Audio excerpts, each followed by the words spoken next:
बिस्मिल्लाहिर्रहमानिर्रहीम। अस्सलाम वालेकुम। मेरा नाम है सलाउद्दीन सोरावाला और मैं रेहान स्कूल कोरंगी कैंपस में क्लास 9 का स्टूडेंट हूँ। मेरी क्लास का नाम द चेंज मेकर्स है और आज जो है वो हमारे साथ एक बहुत ही मोअज़्ज़िज़ और काबिल एहतराम मेहमान मौजूद हैं, जिनका नाम है मरियम ग्राफिक्स वाली। तो आज जो है वो हम इनसे इनकी लाइफ जर्नी के बारे में जानेंगे, ये क्या करती हैं इसके बारे में जानेंगे और इनके नाम के साथ ये ग्राफिक्स वाला क्यों लगाया गया है इसके बारे में भी जानेंगे। तो चलें बिला ताख़ीर करे अपने मोअज़्ज़िज़ मेहमान को इस शो में वेलकम करते हैं। अस्सलाम वालेकुम। वालेकुम अस्सलाम।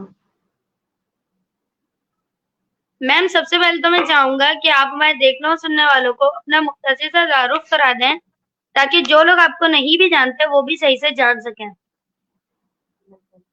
मेरा नाम मरियम ग्राफिक्स वाली है और मैं ग्राफिक्स का काम करती हूँ। ग्राफिक्स पर वर्क करती हूँ, लोगों को ग्राफिक्स के बारे में बताती हूँ। इसके अलावा मैं टीचिंग करती हूँ यूनिक फाउंडेशन स्कूल में। मैं हाउस वाइफ हूँ। ये मेरा छोटा सा इंट्रोडक्शन है। अच्छा जी, माशाल्लाह से जो है वो आप बहुत अच्छी चीज़ें कर रही हैं और इस करनी भी चाहिए। तो मैम मुझे बताएँ सबसे पहले तो मेरा दूसरा सवाल आपसे ये है कि अपनी लाइफ जर्नी के बारे में बताएँ कि आपने जो है वो अपने स्कूल कहाँ से कंप्लीट किया, उसके बाद कहाँ पे गई और आगे भी क्या करना चाहती हैं? लाइफ जर्नी के बारे में मेरा ये है कि मैंने स्कूल अ, हमारा घर बंस रोड में था और स्कूल मेरा जेएम में जयपुर मेमन एसोसिएशन स्कूल था। वहाँ से मैंने मैट्रिक किया है। उसके बाद वुमेन कॉलेज उर्दू बाज़ार में है, वहाँ पर मैंने अपना कॉलेज में पढ़ा है, इंटर तक कंप्लीट किया। उसके बाद मेरी शादी हो गई थी और फिर ये कि मैंने अपनी शादी के बाद अपनी पढ़ाई एजुकेशन जो है वो कंप्लीट नहीं करी, छोड़ दी थी। तकरीबन 8 साल बाद मैं दोबारा स्टार्ट करा, टीचिंग स्टार्ट करी थी। टीचिंग में मुझे काफ़ी इंटरेस्ट बढ़ा इस फील्ड में आकर और फिर मैंने इसके बाद एंटरप्रेन्योर का आईबीए से कोर्स करा। एंटरप्रेन्योर के कोर्स के बाद फिर मैंने ग्राफिक्स का काम स्टार्ट करा रेहान अल्लाह वाला के स्कूल, रेहान कोरंगी में जो रेहान स्कूल है कोरंगी में जो, वहाँ से मैंने तकरीबन 2.5 महीने सीखा है। उसके बाद फिर मैंने घर में ही काफ़ी हद तक ऑनलाइन लोगों से सीखा और इसको कंप्लीट करा और अभी तकरीबन मुझे 10 मंथ्स हुए ग्राफिक्स के काम पर। अच्छा जी, तो आपकी जो लाइफ जर्नी है वो माशाल्लाह से काफ़ी अच्छी है और अभी भी आपकी लाइफ जर्नी जो है वो इनके ख़त्म नहीं हुई है, वो आगे भी चल रही है और आगे भी आप माशाल्लाह से बहुत कुछ अल्लाह ताला आप खुद करें और अल्लाह ताला इसमें आपकी मदद करे। तो मैम हाँ, मुझे बताएँ कि आपने जो है वो जैसे कि आपने बताया कि मैं टीचिंग भी करती हूँ, तो टीचिंग कर रही हैं तो क्या कहाँ पे टीचिंग कर रही हैं? किसी स्कूल में कर रही हैं या फिर कहीं और टीचिंग कर रही हैं? जी मैं स्कूल में टीचिंग करती हूँ, यूनिक फाउंडेशन स्कूल का नाम है मेरे। और मेरे अपने जहाँ मेरा घर है अल्लाह वाला टाउन में, वहीं पर ही मेरा स्कूल है और मैं वहीं पर ही टीचिंग करती हूँ, जहाँ पर बच्चों को पढ़ाती हूँ प्राइमरी सेक्शन। अच्छा जी। तो मैम मुझे ये बताइए कि आपने जैसे कि आपने बताया कि मैं हाउसवाइफ़ हूँ और फिर टीचिंग भी करती हूँ। तो और ग्राफ़िक डिज़ाइनिंग भी सीख भी यकीनन आप जो है वो अभी सीख भी रही होंगी और लोगों को सिखा भी रही होंगी। तो इतनी माशा सारी चीज़ें एक साथ करती हैं और यानी कि आप ग्राफ़िक डिज़ाइनिंग भी सीख रही हैं और फिर आप हाउसवाइफ़ भी हैं। तो इतनी सारी चीज़ें कर रही हैं, तो टाइम कैसे मैनेज करती हैं अपना? टाइम इस तरह मैनेज करती हूँ कि मुझे मुझे शौक है बहुत ग्राफिक डिज़ाइनिंग का। जिस काम का इंसान को शौक होता है ना, उसके लिए हम टाइम खुद ब खुद हमारे पास निकल आता है। सारा काम शौक से होता है और हाउसवाइफ हूँ, उसके लिए मैं सुबह टीचिंग पे जाती हूँ, इसके बाद मैं घर का काम कर लेती हूँ, बच्चों को देख लेती हूँ। जब बच्चे सिपाही ट्यूशन जाते हैं तब मैं ग्राफिक्स का काम कर लेती हूँ। ग्राफिक्स के काम से मुझे इंटरेस्ट बहुत है, ये मेरा जुनून है। अच्छा जी। तो ये आपका जुनून है और इस जो ये जो जुनून है आपका ये बहुत ही ज़्यादा अच्छा है और मैं भी यही दुआ करूँगा कि हर इंसान को ऐसा जुनून हो, ताकि वो ग्राफ़िक डिज़ाइनिंग करे और अपनी ज़िंदगी जो है वो ठीक कर ले। तो मैम मुझे ये बताएँ कि ग्राफ़िक डिज़ाइनिंग कहाँ से सीख रही हैं? नहीं, मेरी तकरीबन ग्राफिक डिजाइनिंग कंप्लीट है। देखिए, सीखने का अमल तो कभी कहते हैं खत्म नहीं होता। जी। अगर आपने एक चीज सीख ली तो ये होता है हम दूसरा इसमें एक मजीद और अपनी ऐड कर लें, हम ये मजीद और सीख लें, फिर ये और सीख लें, तो वो तो सीखने का अमल चलता रहता है। मेरे लेकिन वैसे काफ़ी हद तक कंप्लीट हो चुका है और अब मेरा इरादा आगे लोगों को सिखाने का है। मेरे पास अल्हम्दुलिल्लाह ऑर्डर्स भी आते हैं ऑनलाइन। मैं ऑर्डर्स कंप्लीट भी कर देती हूँ, अल्लाह का शुक्र है, उसका एहसान है। मुझे बहुत खुशी है इस बात पर कि मैंने तकरीबन 10 मंथ्स में यहाँ तक पहुँची, मुझे बहुत कुछ समझ आने लगा। जबकि मैंने बिल्कुल ज़ीरो से स्टार्ट किया था, मुझे कुछ भी नहीं आता था। मैं इस फील्ड के बारे में बिल्कुल कुछ नहीं जानती थी और इंसान जब तक खुद नहीं चाहता, उसको कभी भी कुछ नहीं आता। हर काम के लिए हमें खुद ही मेहनत करनी पड़ती है और खुद ही आगे बढ़ना पड़ता है। जी हाँ, आपने बिल्कुल सही कहा कि सीखने और सिखाने का अमल जो है वो हमेशा चलता रहता है और कोई भी इंसान ऐसा नहीं है जो ये बोलते है कि मैंने सब कुछ सीख लिया है और मुझे अब आगे बिल्कुल। सीखने की कुछ भी ज़रूरत नहीं है।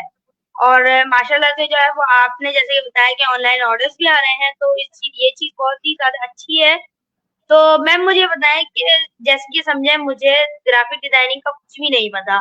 मैं जो हूँ वो वैसे तो मैं रेहान स्कूल में पढ़ता हूँ और ये सारी चीज़ें मुझे पता है, लेकिन समझे कि मैं मुझे कुछ भी नहीं पता ग्राफ़िक डिज़ाइनिंग के बारे में, कि क्या होती है। तो मैं आपके पास आया हूँ, मैंने आपसे सवाल किया कि मुझे समझाएँ कि ग्राफ़िक डिज़ाइनिंग क्या है? तो आप कैसे समझाएँगी? सबसे पहले तो मैं आपको ये मशवरा दूंगी कि जिसको ग्राफिक डिजाइनिंग का बिल्कुल कुछ नहीं पता, वो एबीसीडी की वर्कशॉप है ग्राफिक डिजाइनिंग पे। और अगर अभी 2 मिनट के लिए भी मुझसे कोई पूछना चाहेगा तो मैं उसको बोलूंगी, जैसे कि पहले के वक्त में हम ड्राइंग बनाते थे, वो बुक्स में होती थी, उसमें कलरिंग्स करते थे, उसमें अपने दिमाग से चीज़ें बनाते थे।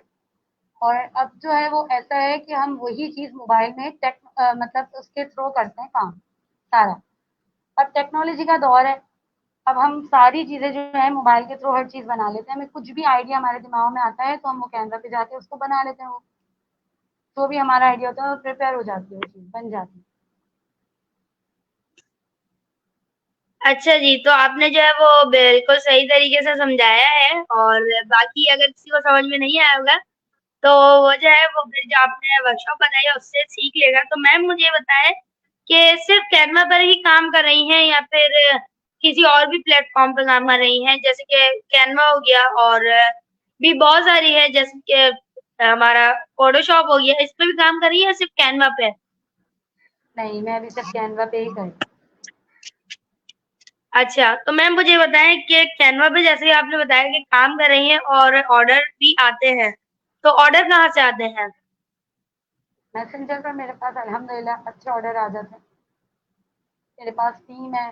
जब मेरे पास टाइम नहीं होता है, ज़ाहिर है मैं टीचिंग भी करती हूँ, हाउसवाइफ भी हूँ, फैमिली के प्रॉब्लम्स भी होते हैं कुछ। तो मैं फिर ऑर्डर्स कंप्लीट करवा देती हूँ अपनी टीम से और आगे दे देती हूँ। लेकिन ऐसा नहीं है कि मैं ऑर्डर्स लेकर छोड़ दूँ या नहीं करूँ।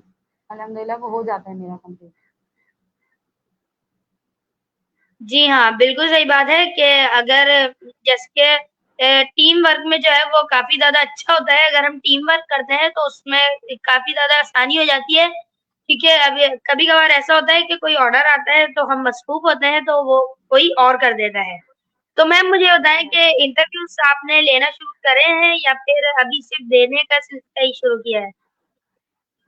नहीं, मैंने इंटरव्यूज़ लिए हैं, तकरीबन मेरे 12-15 इंटरव्यूज़ हो गए थे। लेकिन मेरे लैपटॉप में कुछ वॉइस में प्रॉब्लम आ रही थी, तो मैं रुक गई थी। इसी वजह से मुझे बहुत मज़ा आ रहा था इंटरव्यू लेने में, लोगों की हिस्ट्री, लाइफ जर्नी, ये सब कुछ जानने में। मेरे लैपटॉप में जो प्रॉब्लम हुआ तो फिर मैंने न्यू लैपटॉप भी परचेज़ कर लिया। अब इंशाल्लाह दोबारा अपनी इंटरव्यू की जर्नी स्टार्ट करूँगी और मेरा इरादा है इंशाल्लाह मैं इंग्लिश में भी स्टार्ट करूँगी इंटरव्यू। जी हाँ, ये इंग्लिश में भी आप इंशाल्लाह स्टार्ट करेंगी और बहुत अच्छी चीज़ है, इससे हमारी इंग्लिश भी ठीक होती है और भी इसके बहुत सारे फ़ायदे हैं, जो कि हम आपसे अभी बाद में इसका एक सवाल भी करेंगे। तो मैम मुझे बताएँ कि इंटरव्यू कोई ऐसा इंटरव्यू जो आपने लिया हो या किसी को दिया हो, तो उसमें आपको बहुत ज़्यादा कुछ सीखने को मिला हो और बहुत ज़्यादा मज़ा आया हो? कोई ऐसे इंटरव्यू बताएँ? ऐसा इंटरव्यू तो मेरे कोई भी शहर में नहीं है फ़िलहाल। लेकिन ये कि सबसे बहुत कुछ सीखा है। देखिए, अगर मैं सबसे वैसे पर्सनल एक टाइम का ज़रूर क्वेश्चन करती थी, क्योंकि मुझे अपनी लाइफ़ में टाइम का बहुत प्रॉब्लम होता था। जो भी प्रॉब्लम मेरी लाइफ़ में होती थी ना, जो मुझे लगता था ये मसला हो रहा है, तो मैं वही क्वेश्चन अपने इंटरव्यू जिनका लेती थी उन्हीं से कर लिया करती थी क्वेश्चन। तो मुझे लगता था मेरा जो प्रॉब्लम है वो सॉल्यूट हो गया। तो ऐसा है कि टाइम का सबने अपने-अपने हिसाब से बताया, वो इस तरह टाइम मैनेज करता है, कोई इस तरह करता है, लेकिन किसी एक ने ऐसा बोला कि टाइम मैनेज करना ज़रूरी नहीं होता। जब काम बहुत ज़्यादा होता है तो किसी भी वक़्त हो जाता है और किसी भी वक़्त हम चाहें वो काम कर लेते हैं। जबकि मुझे वो समझ नहीं आई पॉइंट की बात।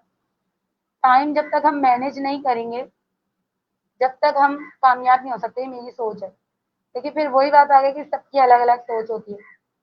हर कोई अपने-अपने नज़रिए से बताता है जो उसको बेहतर लगता है। जी हाँ, आपने बिल्कुल सही कहा कि अक्सर ऐसा होता है कि मेरे ज़हन में भी अगर कोई सवाल होता है तो मैं अपने जो मेरे साथ जो इंटरव्यू देने वाला होता है उससे मैं ये सवाल कर लेता हूँ और माशाल्लाह से जो है वो मुझे उस चीज़ का जवाब मिल भी जाता है।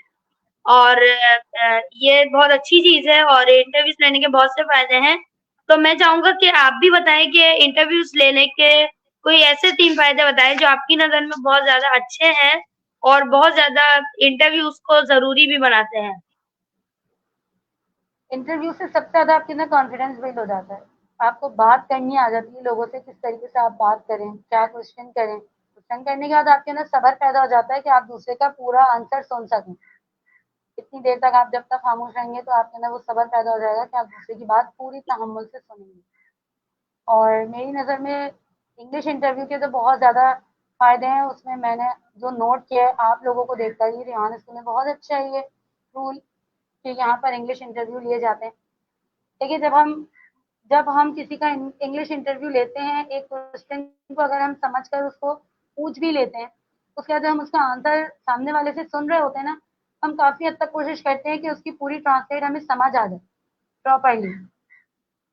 और उसको समझने की हम एक दफ़ा समझ नहीं आएगी, 5 दफ़ा, 10 दफ़ा, कितनी दफ़ा नहीं आएगी, लेकिन हम लेते-लेते हमें वो चीज़ समझ आने लगती है और हमें फिर उस इंटरव्यू में मज़ा आने लगता है। हमें वो तमाम सेंटेंसेस हमें याद होने लगते हैं, हमारे दिमाग में फिट हो जाते हैं, हमारे मुँह पे वो लफ्ज़ इंग्लिश के बैठ जाते हैं, तो हमें बहुत मज़ा आता है इंग्लिश इंटरव्यू में। हालाँकि मैंने लिया नहीं है, लेकिन मैंने आप लोगों को देखकर ये बहुत अच्छा महसूस किया और मेरा इरादा है इंशाल्लाह इंग्लिश इंटरव्यू का भी।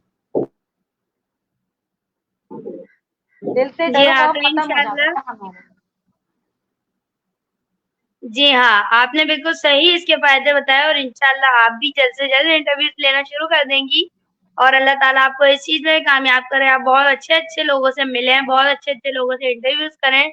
तो मैम मुझे ये बताएँ कि आपने यानी कि आपने बताया था कि मैं रेहान स्कूल से मैंने जो है वो ये ग्राफ़िक डिज़ाइनिंग सीखी है। तो रेहान स्कूल से क्यों सीखी? सोशल मीडिया इनक्यूबेटर जॉइन क्यों नहीं किया? पहले मैं सोशल मीडिया इंक्यूबेटर ही गई थी।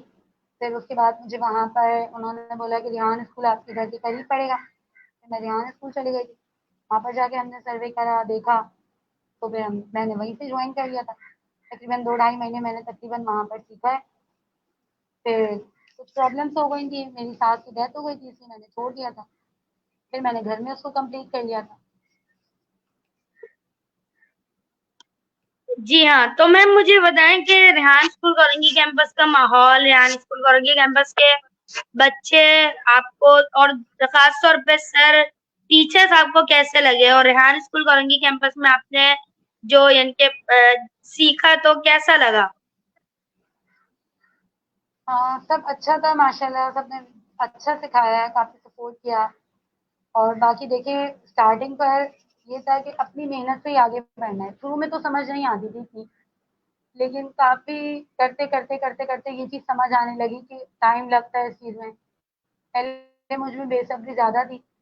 मैं स्टार्टिंग में ये सोचती थी कि बस आई हूँ तो फटाफट हो जाए वो काम, लेकिन नहीं, ग्राफ़िक्स का काम अब प्रॉपर्ली जो समझ आया है, तो ये बात असल में समझ आई है कि हमें टाइम लगता है इस काम में। और सबसे पहली बात ये कि सिर्फ़ और सिर्फ़ अर्निंग सब कुछ नहीं होती। के साथ-साथ हम हमारी जो नॉलेज बढ़ रही है, सबसे मेन पॉइंट है। मैं ये समझती हूँ कि हमारी नॉलेज सबसे ज़्यादा बढ़ रही है। जब हमारे पास अच्छी खासी नॉलेज इंक्रीज़ हो जाएगी हमारी, तो हमारे खुद ब खुद अर्निंग भी खुद ब खुद स्टार्ट हो जाएगी। लेकिन नॉलेज सबसे पहले मेन पॉइंट है।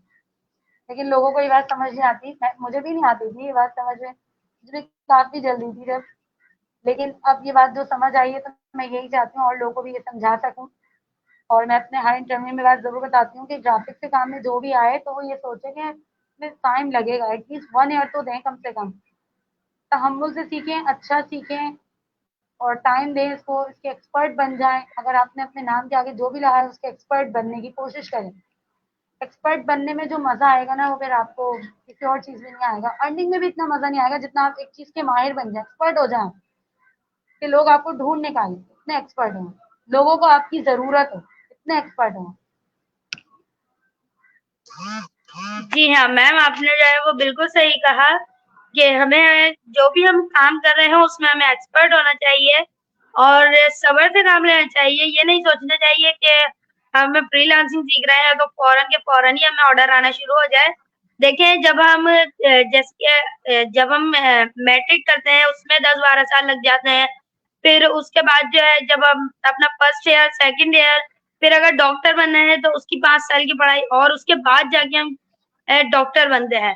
तो ये ऐसा नहीं है कि अगर हम डॉक्टर बनने के लिए 16-17 साल लगा सकते हैं अपने या ज्यादा ही, तो हम ग्राफिक डिजाइनिंग को अगर 2 से 3 साल भी हमें अगर लग रहे हैं और अगर हम इसको दें तो हम बहुत अच्छी तरीके से कर लेंगे। आपने बिल्कुल ये बात सही कही। तो मैम मुझे ये बताएं कि आपके अंदर यानी कि आप इतने अच्छे तरीके से बात करती हैं अपने, और सबसे बड़ी चीज तो ये होती है कि सामने वाले को अपनी बात समझाना। अगर कोई इंसान सामने जितना भी पढ़ा लिखा हो, अगर वो सामने वाले को अपनी बात समझा नहीं पा रहा तो उसकी इस पढ़ाई का कोई फायदा नहीं होता। तो आप अपनी सामने वाले को मुझे इतनी अच्छी तरीके से अपनी सवालों का जवाब दे रही हैं और इतनी अच्छी तरीके से बातें कर रही है, इतना ज्यादा कॉन्फिडेंस है। तो ये सब कहाँ से आया? रेहान स्कूल में से आया है या फिर रेहान स्कूल से पहले से ही आ गया था? मैं आपको बताया ना कि मैं टीचर हूँ यूनिक फाउंडेशन स्कूल की। मैं बच्चों को पढ़ाती हूँ, तो जाहिर है ये चीज़ मेरे अंदर वहीं से आई है। और आपने बिल्कुल बहुत अच्छी और बहुत पॉइंट की बात कही। मैंने ऐसी टीचर्स भी देखी हैं जिनके पास एजुकेशन बहुत ज़्यादा होती है, लेकिन उनको समझाना नहीं आता बहुत अच्छा, वो नहीं गाइड कर पाती हैं। जब तक आपको समझाना नहीं आएगा तो आपकी एजुकेशन का क्या फ़ायदा है? जब दोनों चीज़ें मिलकर, जब मतलब दोनों चीज़ें होंगी आपके पास एजुकेशन भी होगी, आपके पास समझाने का तरीका भी आपका अच्छा होगा, तो बहुत बेहतरीन होगी वो फिर। दोनों चीज़ें मिलकर जो काम करेंगी वो बहुत बेहतरीन होगा। तो मुझे बच्चों को पढ़ाते-पढ़ाते एक्सप्लेन करना अच्छा आ गया। ये चीज़ मुझे रेहान स्कूल से पहले से आ गई थी, क्योंकि मैं एक टीचर हूँ। मैं बच्चों को ही पढ़ाती हूँ, उनको हर चीज़ हर तरीके से डिफाइन करती हूँ क्लास में जितने बच्चे हैं, कि किस तरीके से उनको मेरी बात समझ आ जाए। हर तरीके से समझाने की कोशिश करती हूँ। अगर वो लिख कर समझते हैं तो लिख कर, और किसी और पॉइंट से समझते हैं तो किसी और पॉइंट से, हर तरह से उनको समझाने की कोशिश करती जी हाँ मैम, आपने जो है वो मेरी बात को बहुत अच्छी तरीके से समझा और बहुत अच्छी तरीके से डिफाइन भी किया। तो मैम मुझे बताएं कि आपने जो है वो स्कूल में पढ़ा रही है, तो आपकी नजर में आपको क्या लगता है कि अगर बच्चे को मार पीट के पढ़ाया जाए या डांट डपट के पढ़ाया जाए तो वो ज्यादा जल्दी सीख लेता है, या फिर प्यार से समझाओ, उसे बिठा के समझाओ तो ज्यादा जल्दी वो सीखता है? देखिए, मार पीट कर तो बिल्कुल भी बच्चा नहीं सीखता, और मैं तो बिल्कुल नहीं मारती हूँ, ना स्कूलों में अलाउ है तो मारना। और प्यार से जो है बच्चा बहुत जल्दी सीख जाता है। और हम जिस उसका जो वीक पॉइंट होता है, जिससे उसकी ज़रूरत होती है, अगर वो किसी चीज़ से खुश होता है, उसका वो वीक पॉइंट है, हम उसको पकड़ कर उसको उसी के ज़रिए सिखाते हैं। छोटे बच्चे अक्सर क्लैपिंग से बहुत खुश होते हैं। अगर उसको किसी चीज़ में हमने आगे पुश करना है, या उसको काफ़ी कॉन्फिडेंस उसका बिल्ड करना है, या उसको आगे बढ़ाना है, तो मैं उसके लिए फिर क्लैपिंग करवा देती हूँ। तो उसको लगता है कि मैंने बहुत अच्छा काम किया है, वो मज़ीद अपने आप को अच्छा करने की, इम्प्रूवमेंट लाने की अपने अंदर कोशिश करते हैं। तो ये छोटे-छोटे पॉइंट्स होते हैं, जिनको हम अपने माइंड में रखकर बच्चे को अच्छा समझाते हैं, कोशिश करते हैं, और उनको आगे बढ़ाने की भी कोशिश करते जी हाँ मैम, आपने बिल्कुल सही कहा और मैं भी इसी चीज के ऊपर जोर देता हूँ कि बच्चे को जो है वो मारपीट नहीं करनी चाहिए। और अगर मारपीट हम बच्चे के साथ करते हैं तो वो मजीद जो है वो ढीठ बन जाता है और वो यही सोचता है कि चलो थोड़ी सी मार खा लूंगा और जो है ना वो काम छोड़ देता हूँ, क्या करेंगी मैम, 3-4 स्टिक मार देंगी बस।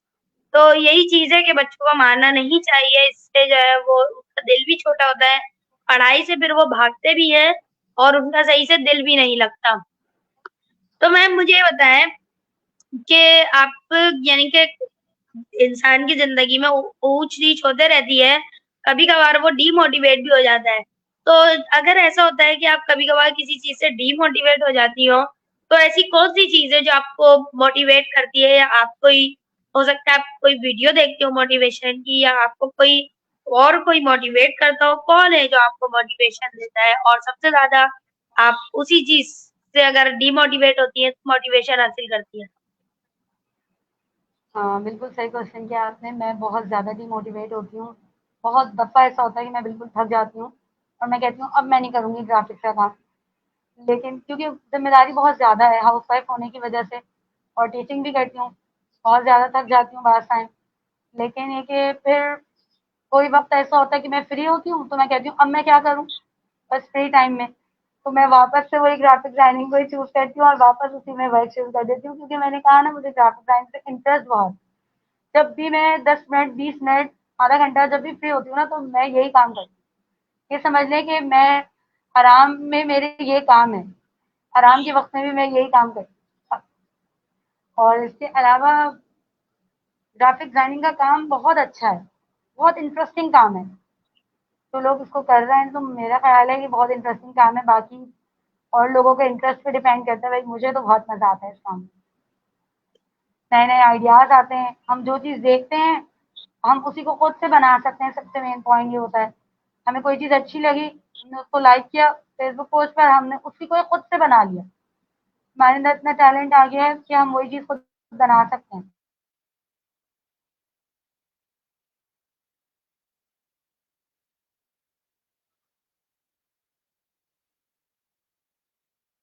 अच्छा जी, तो हमारी जो मेहमान हैं, उनका शायद से नेट का प्रॉब्लम है या फिर किसी और चीज़ का कोई मसला है, तो वो हमें दोबारा से जॉइन करने की मैं उम्मीद करता हूँ कि वो कोशिश कर रही होंगी और जैसे ही वो जॉइन करती हैं, हम उन्हें दोबारा से अपने शो में वेलकम करेंगे। तो थोड़ा-सा जो है वो मैं अपने गेस्ट के मुताबिक बारे में बता दूँ तो ये बहुत अच्छी जो है वो एक ग्राफ़िक डिज़ाइनिंग करती हैं और ये बहुत बड़ी बात होती है कि घर के साथ-साथ ये चीज़ें भी सँभालना। जी हाँ।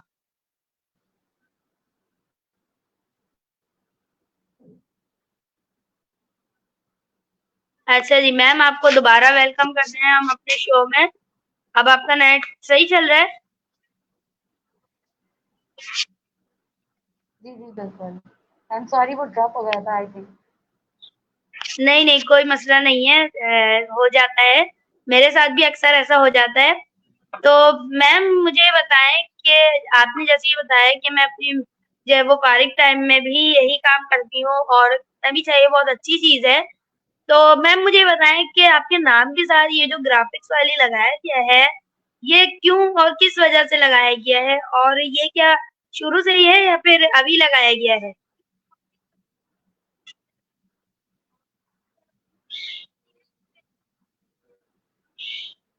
बिल्कुल ऐसा ही है कि ग्राफ़िक्स का मेरे नाम के आगे अभी सर रेहान ने चंद दिन पहले उसके आगे वाली भी लगवाया। क्योंकि मुझे ग्राफ़िक्स का काम शायद पसंद बहुत है इसीलिए उन्होंने ये मुनासिब समझा कि मैं ग्राफ़िक्स वाली ही बन जाऊँ। और जिसका जिस फ़ील्ड में इंटरेस्ट होता है, वो वही वाला बन जाए, वो ज़्यादा अच्छा रहता है। और मैं बल्कि और लोगों को भी यही कहूँगी कि जिस चीज़ में आप अपने अंदर वो तलाश करें कि आपके अंदर किस चीज़ के गट्स हैं, जो चीज़ आपके अंदर मौजूद है ना, आप उसी चीज़ को अपने बाहर निकालने की कोशिश करें और अपने नाम के साथ वही चीज़ लगा लें जिस चीज़ में आपका इंटरेस्ट सबसे ज़्यादा है।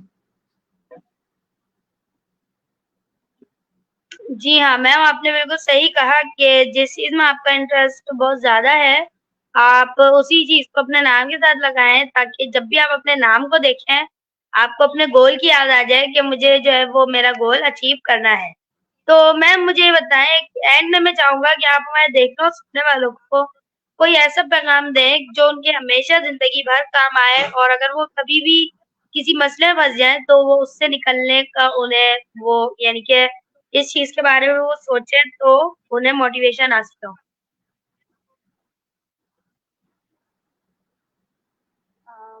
देखिए सबसे पहली बात तो ये कि अगर आप कोई भी चीज़ कोई भी अ, हासिल करना चाहते हैं, कोई भी चीज़ या कोई भी इल्म कह लें, कोई भी ताकत कह लें आप हासिल करना चाहते हैं, तो उसके लिए आपको सब्र करना पड़ता है। जैसे कि यहाँ पर सर रेहान अल्लाह वाला ने कहा कि 1 लाख कमाना सीखें।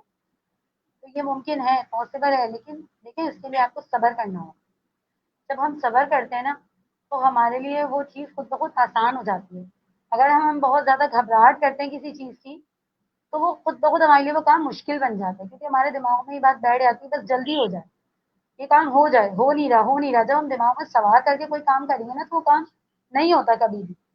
अगर हम कूल होके बिल्कुल ठंडे दिमाग से, ठंडे मिजाजी से करेंगे, थक गए तो छोड़ दें, 2 दिन बाद स्टार्ट कर लें, तो वो काम हमारे लिए आसान हो जाएगा, हमारा इंटरेस्ट बढ़ जाएगा। डायरेक्टली अर्निंग का ना सोचें, बल्कि पहले स्किल सीखने के बारे में सोचें कि आप ये सोचें कि आपका किस चीज़ में इंटरेस्ट है। जिस चीज़ में आपका इंटरेस्ट है, तो आप उसी फील्ड को चुन लें अपने लिए और उसके बाद उस पे वर्क स्टार्ट कर दें। सबसे पहला पॉइंट तो यही होगा। जब आप उस पे वर्क स्टार्ट करें, तो फिर दूसरा पॉइंट ये कि आप अपने अंदर सब्र रखें, कि आप सब्र से काम लें, खूब अच्छी तरह स्किल के माहिर हो जाएँ उस स्किल पर, और फिर आप उसके बाद अर्निंग स्टार्ट करें। तब आप बाहर आएँगे तो फिर इंशाल्लाह आप खुद बोलेंगे कि वाक़ई हमने बहुत अच्छा गाइड किया गया, कि हमने सबसे पहले अपने एक फील्ड को चुना, उसके बाद हमने सब्र से काम लिया, उसके बाद हम आगे बढ़े। जी हाँ मैम, आपने बिल्कुल सही कहा। और जो है वो हम अब इस शो का एंड करेंगे, और एंड में जो है वो मैं आपका बहुत ज़्यादा शुक्रिया अदा करना चाहूँगा कि आप जो है वो हमारे शो में आई और हमारे शो को जो है वो रौनक बख्शी, और उम्मीद करता हूँ कि हमारे जो व्यूअर्स होंगे, उनको इस चीज़ से, आपकी बातें सुन के बहुत कुछ सीखने को मिला होगा। अच्छा जी, तो ये थी हमारे साथ मरियम ग्राफिक्स वाली। तो मिलते हैं आपसे अगले किसी इंटरव्यू में या किसी डेट अच्छी वीडियो में। तब तक के लिए अल्लाह हाफ़िज़। मिलके एक नारा लगाएँगे, पाकिस्तान ज़िंदाबाद।